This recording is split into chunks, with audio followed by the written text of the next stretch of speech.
성경에는 성도의 영적 상태에 따라서 알곡이냐 아니면 쭉정이냐에 대한 구분을 명확하게 짓고 있습니다. 그렇다면 우리는 지금 하나님 앞에서 어떤 성도입니까? 알곡 성도입니까? 아니면 쭉정이입니까? 당연히 우리 모두가 하나님 앞에서 알곡 신앙을 가지는 알곡 성도로 풍성한 열매를 맺으시기를 축복합니다. 특별히 금년 새해의 주제가 뭡니까? 추수의 해인데 한번 외워볼까요? 시작. 부은 땅을 기경한 옥토의 알곡 신앙으로 맺은 열매 천국 곳간에 모아드리자. 뒤에 보면은 알곡 신앙으로 맺은 열매 천국 곳간에 모아드리자라는 것입니다. 이 표에서 잘 가르쳐 주듯이 내 자신이 알곡 신앙으로서 알곡 성도로 삶을 살아갈 것을 강조하고 있는 것입니다. 20세기의 위대한 작가 허밍웨이가 있습니다. 우리가 웬만한 사람들은 상식적으로 잘 알고 있는 인물입니다. 본래 이 해밍웨이는 신실한 신앙 가정 아래서 태어났습니다. 그의 할아버지는 전도자 무디와 친했었고 또 아버지는 선교사의 비전을 가진 신실한 의사였습니다. 어머니도 오직 예수님만 알고 있는 사람이었지만은 해밍웨이는 청년 때 신앙생활을 하다가 인기를 얻고 노벨상을 받으면서 점차 세상에 치우치게 되었습니다. 결국에는 신앙을 잃어버리고 자신의 영달을 위해서 자신의 영광을 위해서 살아가게 되었는데 이때 어머니는 무수히 이 아들에게 경고를 내렸습니다. 애야, 너 그렇게 하면 세상에서 잠시 성공할지 모르겠지만은 영원히 망하는 거란다 하고 계속해서 권고를 했다고 합니다. 그러나 해밍웨이는 그 어머니의 말씀이 들리지 않고 하나님을 등지며 살아왔을 때에 결국에는 공함에 이기지 못하고 아프리카 킬로만자리의 산 근처에서 권총으로 자신을 향해 쏴서 자살을 했습니다. 그리고 그가 남긴 마지막 글이 남아 있는데 뭐라고 나와 있냐면 나는 필라멘트가 끊어진 텅 빈 전구처럼 공허하다. 필라멘트가 있어야 전구를 밝혀주듯이 필라멘트가 끊어지게 되면 결국에는 빛을 잃어버린다라는 것입니다. 노벨 문학상을 받았지만 사람들에게 인기를 얻었지만은 하나님이 없으니 그 안에는 공허해질 수밖에 없다라는 것입니다. 해밍웨이는 결국에는 쭉정이만 남은 쭉정이 믿음이었던 것입니다. 우리는 쭉정이 믿음이 아닌 알곡 성도로서의 삶을 살아가야 될 것입니다. 그렇다면 알곡 신앙이 되려면 또 알곡 성도가 되려면 어떻게 해야 되겠는가? 네 가지로 여러분들에게 말씀을 전해드리고자 합니다. 먼저는 예수 그리스도가 나의 구주임을 믿는 사람입니다. 15절의 말씀에 보면은 백성들이 바라고 기다림으로 모든 사람들이 요한을 혹 그리스도신가 심중에 생각하니, 이 말씀을 통해서 백성들은 하나님의 약속하신 메시아 그리스도를 기다리고 있었던 것입니다. 그들 마음에는 메시아가 항상 언젠가는 이 백성들을 죄에서 건져주시고 또 고초에서 또 고난에서 건져주실 메시아가 오실 것이다 라는 기대를 하고 있었던 것입니다. 이때 세례 요한이 나타났을 때에 사람들은 이 세례 요한이 메시아가 아닌가 하고 심중에 생각을 하게 된 것입니다. 그 당시 시대적 배경을 생각해 보겠습니다. 이스라엘 백성들은 로마의 속국으로 처참한 전쟁의 잔해 속에 남아 있었습니다. 또 헤롯 왕가는 그 왕가는 헤롯을 비롯해서 그 모든 수하들은 낭비벽에 빠지게 되었고 또 과도한 세금과 종교세, 또 병자와 빈곤층이 쌓이면서 내일을 걱정해야 되는 그러한 아주 위태로운 삶을 살게 된 것입니다. 그렇다면 시대가 그렇게 어둡고 캄캄하다면 그 가운데서 종교 지도자만큼은 뭔가 선도적 의식을 가지고 이스라엘 백성들을 옳은 길로 신앙으로 잘 이끌어 가야 되는데, 당시의 종교 지도자라고 했던 바리새인과 서기관들은 율법을 철저히 지켰지만은 하나님께서 주신 그 율법의 정신을 벗어나서 종교화되었고 오히려 이스라엘 백성들에게 무거운 짐을 지도록 만들었던 것입니다. 이에 회개를 외치는 세례 요한을 보고 변화의 물결을 감지하게 되었습니다. 그래서 이 세례 요한이 하나님께서 약속하시고 많은 선지자를 통해서 메시아를 보내주시겠다는 그 메시아가 바로 이 세례 요한이 아닌가라는 그런 마음을 가지게 된 것입니다. 현대를 살고 있는 우리들도 교회의 세속화와 물질이 우리 심령을 좌우하는 경우가 많이 있습니다.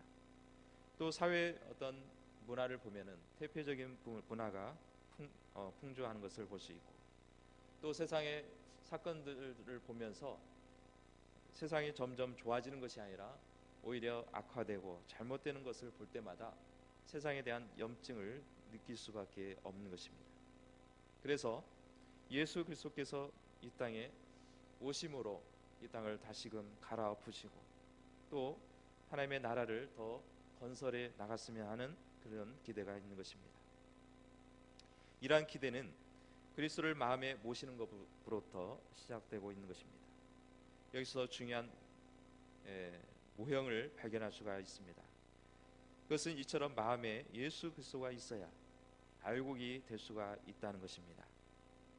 고린도후서 13장 5절에 보면은 너희가 믿음 안에 있는가 너희 자신을 시험하고 너희 자신을 확증하라. 예수 그리스도께서 너희 안에 계신 줄을 너희가 스스로 알지 못하느냐. 그렇지 않으면 너희는 버림받은 자니라라고 말씀하고 있습니다. 내 자신을 시험해 보라는 것입니다.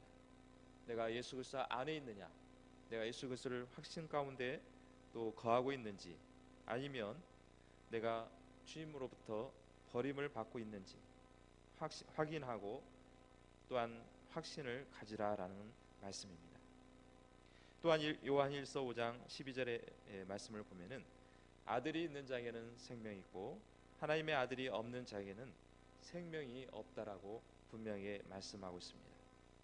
다시 말해서 예수 그리스도가 내 안에 있다면 내 안에 영원한 생명이 존재하고 있지만은 예수님이 빠져 있다면 내가 교회는 나오고 또 신앙생활을 한다고 하지만은 여전히 내가 주인이 되고 있다면 나는 지금 생명이 없는 것과 같다라고 말할 수가 있는 것입니다. 그렇기 때문에 우리 안에는 늘 마음 예수님을 생각하고 예수님이 없이는 살 수 없다는 그러한 마음을 가지고 삶을 살아가야 되는 것입니다. 알곡과 쭉정이의 구분하는 방법이 있습니다. 외관상으로는 보면은 겉으로 봐서는 이것이 알곡인지 쭉정인지 구분이 되지 않습니다. 그런데 그것을 손에다가 대고 비비다 보면은 알곡은 비벼지지가 않습니다. 안에 충실이 있기 때문에 비벼지지 않는데 그 가운데 쭉정이는 속알이 없기 때문에 찢기고 또 비껴 나가는 것을 볼 수가 있는 것입니다. 이처럼 쭉정이는 생명이 없다는 것입니다. 그래서 우리는 늘 내 자신의 신앙 생활을 보면서 내 안에 뭔가 비어 있다면 주님의 말씀을 채우고 주님을 내 안에 다시금 모셔 드려야 되는 것입니다. 하나님을 믿는다 하면서 단지 마음의 유한이 필요해서 또 때로는 종교 생활을 해야 뭔가 마음이 편안하고 또 사업을 하다 보니 많은 신자들을 대상으로 하려면 기독교를 믿고 또 교회를 잘 나와야 된다라는 생각을 가지고 있다면 우리 안에 진정한 신앙이 존속할 수가 없는 것입니다. 어떠한 핍박과 유혹이 있을지라도 끝까지 우리는 믿음을 지킬 때, 예수님을 굳건히 붙잡을 때 우리는 알곡으로 다시금 태어날 줄로 믿습니다. 두 번째, 우리가 생각할 수 있는 것은 예수 말고는 다른 구원이 없다는 확신을 가지는 것입니다. 세례 요한은 결코 자기가 메시아가 아님을 백성들에게 고백했습니다. 세례 요한은 신앙적으로 경험한 자세를 가지고 있습니다. 세례 요한은 왕 앞에서도 결코 두려워하지 않았습니다. 떳떳했고 또 회개를 촉구했던 사람이었습니다. 그런데 그렇게 당돌했던 세례 요한도 예수님 앞에서는 낮아지는 모습을 볼 수 있습니다. 오히려 자신을 낮추고 주님을 높이며 신발끈도 매기도 힘들 정도로 자신은 하잘것없다라고 표현을 하고 있습니다. 그리고 자신은 물과 세례를 베풀고 있지만은 그것은 회개를 촉구할 뿐이지 진정한 세례는 주님께서 주신 성령과 불로 주심을 가르쳐주고 있는 것입니다. 16절에 요한이 모든 사람에게 대답하여 이르되 나는 물로 너희에게 세례를 베풀거니와 라고 말씀을 볼 때에 세례 요한은 물 세례를 베풀었던 것입니다. 그렇다면 요한이 베풀었던 이 물 세례가 무엇인가 생각해 보면 요한의 이 세례는 죄를 인정하는 것입니다. 내가 죄인이요 그렇기 때문에 회개가 필요하고 다시금 주님 앞에 돌아온다 또 돌이킨다라는 그러한 의미가 있는 것입니다. 그리고 이 세례를 통해서 나는 이 물과 함께 죄로 인해서 죽었다라는 상징적인 표현을 하고 있는 것입니다. 그리고 나서 나는 죽었기 때문에 이제는 내 안에서 예수 그리스도가 살아 계시는 것이고 예수 그리스도만이 나의 구원주가 됨을 인정하는 것입니다. 그렇기 때문에 나의 힘으로 어떤 선행이나 뭔가 어떤 자신의 노력에 의해서 얻어지는 것이 아니라 다시 말해서 예수 외에 덧붙여서는 안 된다는 것입니다. 교회 나올 때 내 선행이 없어 불안하다면 아직도 믿음이 연약하고 또 구원에 대한 확신을 가지고 있지 못한다고 말할 수가 있는 것입니다. 그렇기 때문에 예수 그리스도 외에 다른 것은 나를 구원할 수 있는 것이 아무것도 없다는 그러한 고백이 있어야 되는 것입니다. 예수 외에 마리아나 뭐 다른 중재자가 있어야 된다는 그러한 사고는 우리는 더 이상 생각할 수가 없는 것입니다. 예수님께서 십자가에 달리실 때 오직 예수 한 분만으로 온전히 구원받은 한편의 강도를 볼 수가 있습니다. 지금까지 강도는 죄를 범했고 또 죽을 죄를 져서 십자가에 짊어지게 되었습니다. 그런데 한편의 강도는 예수님 앞에 회개를 했습니다. 낙원에 가거든 자신을 기억해 달라는 그러한 마음을 가지고 주님 앞에 돌아왔습니다. 만약에 다른 공로가 필요하다면 그 당시 십자가에 짊어진 강도는 더 이상 구원받을 수가 회개했지만은 구원받을 수가 없을 것입니다. 왜냐하면 십자가에 짊어지는 상황에서 주님을 위해서 어떠한 일을 할 수 있겠습니까? 단지 회개할 뿐이고 주님 앞에 돌아올 뿐이었습니다. 그러나 주님께서는 그 한편의 강도를 향해서 내가 오늘 이 낙원에 나와 함께 하겠다라고 말씀하고 있는 것입니다.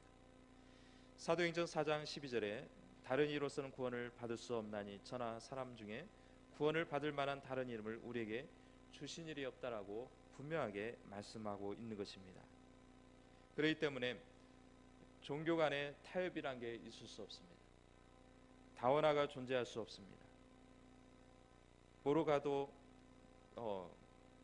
정상에만 가면 된다라는 생각은 버려야 되는 것입니다. 오직 진리에게는 하나밖에 없는 것이고 예수 그리스도를 통해서만이 우리는 천국에 갈 수가 있는 것입니다. 그렇기 때문에 다른 이름을 우리에게 주신 일이 없다는 그 말씀을 확실히 붙들어야 되는 것입니다. 또한 베드로전서 1장에서 보면은 우리가 이 구원의 대속의 은혜를 받은 것은 은과 금을 통해서 받은 것이 아니라 오직 흠없고 점없는 어린 양 같은 그리스도의 보배로운 피로 된 것이라고 말씀하고 있는 것입니다. 또 사도 바울은 갈라디아 교회를 향해서 책망을 하고 있습니다. 왜 갈라디아 사람들에게 성도들에게 책망을 하냐라고 성경 말씀을 보면은 이 갈라디아 사람들은 예수 그리스도를 잘 믿었습니다. 그런데 예수 그리스도를 믿는 것 그 자체만으로는 허전했던 것입니다. 뭔가 구약에서 주장했던 말씀했던 율법을 지켜야 된다라고 생각을 하고 있었습니다. 율법을 지켜야 뭔가 구원에 대한 확신이 있을 것 같고 그러한 잘못된 생각을 가지게 되었던 것입니다. 그래서 사도 바울은 갈라디아 성도를 향해서 성령을 받은 것이 율법의 행위로냐 혹은 듣고 믿음으로냐 너희가 이같이 어리석으냐 성령으로 시작하였다가 이제는 육체로 마치겠느냐라고 책망하고 있는 것입니다. 성령으로 시작했다가 육체로 마쳐서는 안 되는 것입니다. 우리는 성령으로 시작했다면 마지막에도 성령으로 마쳐야 될 줄로 믿습니다. 바로 오직 예수 그리스도만 우리의 삶의 주관자가 되어 주시고 우리 중심이 되어 주신다는 그런 확신을 가져야 알곡 성도가 될 수가 있는 것입니다. 또 세 번째 보면은 진실로 하나님께 순복하는 겸손한 사람이 되어야 되는 것입니다. 16절의 하반절에 보면은 세례 요한은 나보다 능력이 많으시니가 오시나니 나는 그의 신발끈을 풀기도 감당하지 못하겠노라 라고 말씀하고 있습니다. 세례 요한은 자신을 겸손히 낮췄습니다. 그리고 주님을 높이게 되었습니다. 벼 이삭을 보게 되면 처음에는 아직 익지 않았을 때는 고개가 뻣뻣하게 서 있는 것을 볼 수 있습니다. 그러다가 여름이 지나고 이제 가을이 가까워지면서 점점 그 안에는 알곡이 채워나가면서 무게가 나가게 되고 또 그 벼이삭이 점점 무거워서 머리를 쳐들지 아니하고 점점 갈수록 숙이는 것을 볼 수 있습니다. 우리 신앙도 마찬가지입니다. 주님으로부터 주님을 채우고 말씀을 채우고 기도로 채우다 보면은 어느새 내 자신도 낮아지는 것을 보고 또한 겸손해질 수가 있는 것입니다. 이것이 바로 알곡 성도의 모습입니다. 그래서 우리는 더욱 신앙의 연륜이 있을수록 또 주님의 말씀 속에서 더 성장하면 할수록 우리는 더 겸손해지고 낮아질 수가 있는 것입니다. 그래서 우리가 직분을 받았을 때에도 직분을 받기 전까지는 열심히 봉사하고 또 섬기다가 어느 직분을 받게 되면은 전에 보이지 아니하는 그러한 교만이 보이게 되고 또 그 안에서 더 낮은 일을 해야 함에도 불구하고 마치 그것이 직분이 어떤 벼슬인 양 생각하는 경우가 자기도 모르게 생각할 수가 있는 것입니다. 그렇기 때문에 우리는 늘 겸손해야 되고 낮아져야 되는 것입니다. 그리고 고린도후서 5장에 보면은 그가 모든 사람을 대신하여 죽으심은 살아있는 자들로 하여금 다시는 그들 자신을 위하여 살지 않고 오직 그들을 대신하여 죽었다가 다시 살아나신 이를 위하여 살게 하려 함이라라고 말씀하고 있습니다. 우리가 주님께서 우리를 대신해서 죽으셨는데 예수 그리스도를 위해서 또한 살아가도록 하기 위함이라고 말씀하고 있는 것입니다. 또한 진실로 하나님을 사랑한다면 서로 사랑하라고 말씀하고 있습니다. 요한일서 5장 1절에 예수께서 그리스도이심을 믿는 자마다 하나님께로부터 난 자니 또한 낳으신 이를 사랑하는 자마다 그에게서 난 자를 사랑하느니라 라고 말씀하고 있습니다.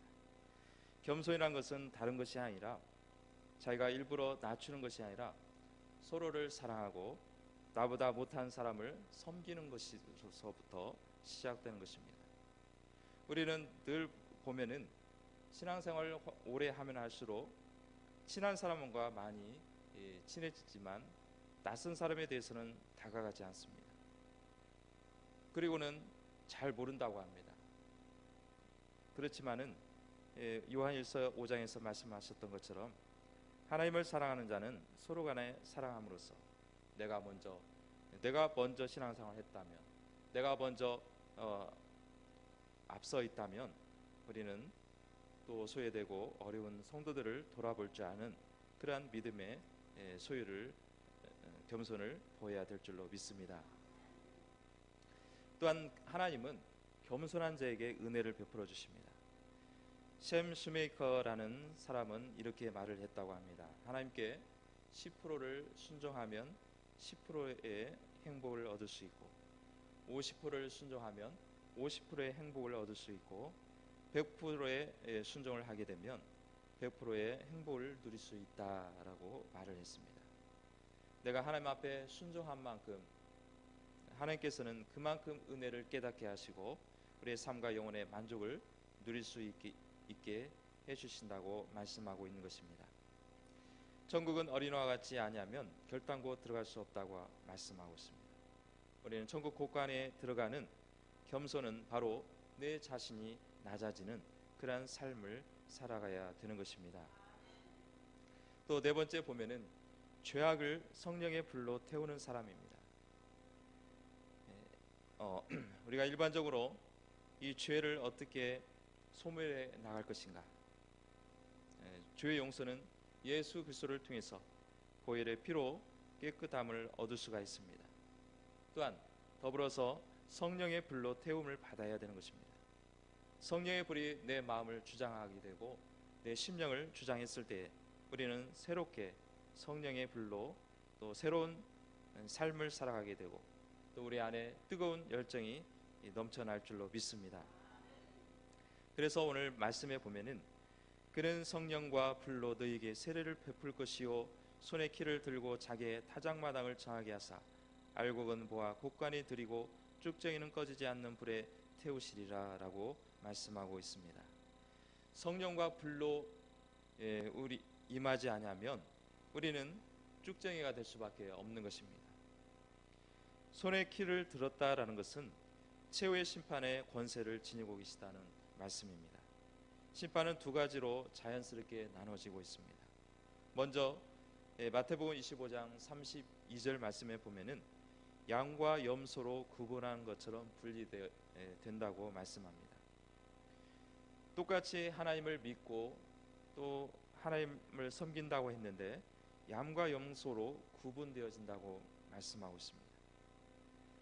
그리고 양과 염소를 구분한 것은 살아생전에 하나님을 섬길 때 소외되고 또 갇힌 자와 연약한 자를 돌보는 사람, 또 그렇지 아니하고 오직 하나님을 믿는다고 하지만은 정작 자신만을 위해서 살아가는 사람을 가르쳐서 또 염소라 이렇게 지칭하고 있는 것입니다. 양과 염소로 구분되었다면 두 번째는 마태복음 25장 34절과 41절 말씀에 두 가지의 양상으로 나타내 보여주고 있습니다. 하나는 오른편에 있는 양에게는 예비된 나라를 상속받으라라고 명령하고 있는 것입니다. 또 왼편에 있는 염소에게는 나를 떠나 예비된 영원한 불에 들어가라라고 말씀하고 있습니다. 한쪽의 양에게는 상속을 받으라고 명령하고 있지만은 반면에 염소에게는 주님을 떠나라고 그리고 영영한 불에 들어갈 것을 명령하고 있는 것입니다. 이처럼 심판은 엄격합니다. 너무나 분명하게 나타내 주고 있습니다. 그렇다면 손에 키를 들었다라고 했을 때 이 키는 농사 때 쓰는 도구라고 볼 수 있습니다. 이 키는 커다란 나무로 된 삼지창의 모양을 가지고 있으며 또 매끄러운 타작 마당 위에서 소가 밟음으로써 탈곡된 곡물을 까부르는 기구로 쓰여지고 있습니다. 그래서 이 까분 알곡과 쭉정이는 바람에 의해서 분리가 되는 것입니다. 그렇다면 어떻게 나누어지냐면 성령과 불로 세례를 받은 자가 구분이 되어지는 것입니다. 성령 세례와 불 세례를 생각할 때 뭔가 어떤 은사를 생각할 수가 있습니다. 어떤 뭔가 능력을 받아야 된다고 생각하고 있습니다. 그렇지 않습니다. 성령 세례는, 불 세례는 예수 그리스도 안에서 내가 예수님으로서 거듭나는 삶을 살아가는 것입니다. 성령에 잠기게 되면 잠길수록 생명으로 풍성해질 뿐만 아니라 내 안에서 도사리고 있는 죄가 사라지고 또 성령의 불로 살라버리게 되는 것입니다. 그래서 이 심판의 때는 선부 하나님께서 결정을 하십니다. 주님께서도 마지막 날에는 아무도 모른다고 말씀하면서 오직 하늘에 계신 하나님만이 성부 하나님만이 아신다고 말씀하고 있습니다. 심판의 때는 성부 하나님께서 결정하시지만은 심판의 키는 누가 가지고 있느냐? 바로 예수님께서 가지고 있다고 말씀하고 있는 것입니다. 요한계시록에서 보면은 이 심판대를 백보자 앞에 심판대를 말씀하고 있습니다. 그 앞에 서게 되면은 만천하가 드러나게 되어 있다고 말씀하고 있습니다. 최근에 인사청문회를 뉴스를 통해서 또 TV를 통해서 보았을 것입니다. 인사청문회라고 한다면 그 사람의 어떠한 그 직책을 맡았을 때 제대로 할 수 있느냐 그런 것을 평가한다기보다는 거기 앞에 서게 되면 뭔가 죄인을 만들어내는 것처럼 보여집니다. 또 과거 역대 대통령들이 줄줄이 청문회를 한 적이 있었습니다. 제가 그때만 해도 상당히 충격이었고 또 많은 사람들이 국민들의 관심을 가지고 그 청문회를 지켜보았습니다. 물론 그 사실관계를 밝히기 위해서 국민들이 알 권리로 충족하는 그 민주적 방법이라고 생각될 수가 있습니다. 그러나 인사청문회에서 너무 죄상을 밝히는데 힘쓰다 보니 정작 실무 능력을 테스트한다 하는 데는 소홀하지 않느냐라는 생각이 됩니다. 질문하는 입장에서는 철저히 조사해서 곤란한 질문을 하겠지만은 질문을 받는 입장에서는 상당히 곤란한 일이 많을 것입니다. 처음에는 떳떳하게 설 수 있겠지만은 그 앞에서는 질문을 받는 입장에서는 정말 그 자리에 앉게 되면 난처하겠구나라는 생각을 해봤습니다. 여러분들도 어떤 마음이 들겠습니까? 만약에 여러분들 앞에 나 혼자 서 있고 그 주변에 많은 사람들이 나를 향해서 공격했을 때, 또 뭔가 허물을 뒤쳤을 때에 상당히 곤란하지 않겠습니까?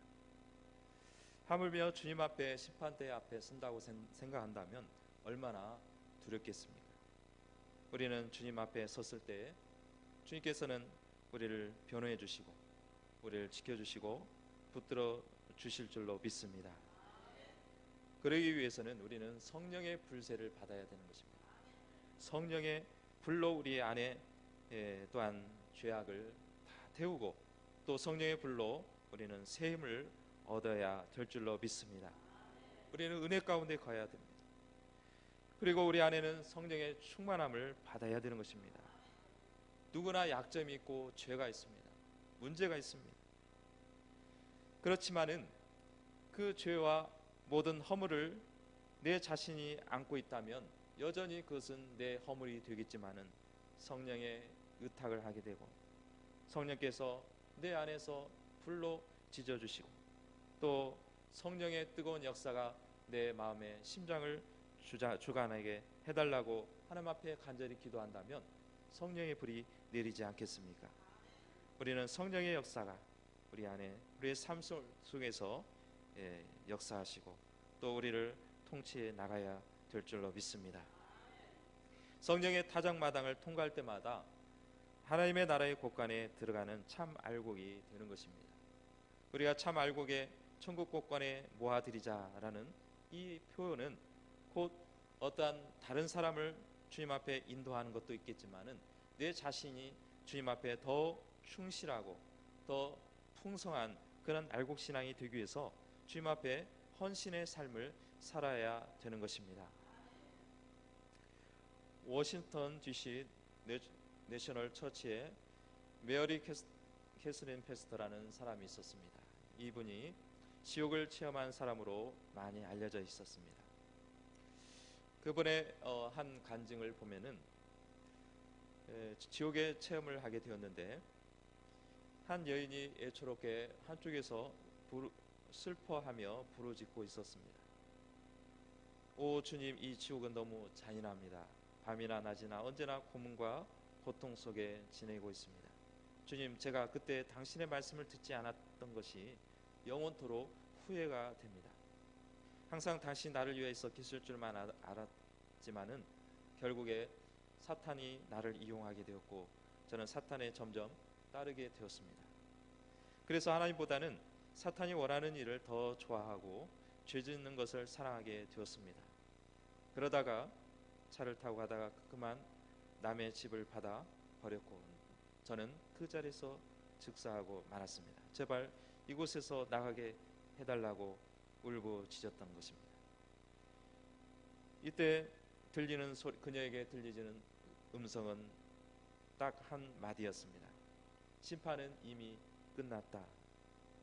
외에는 다른 말이 없었습니다.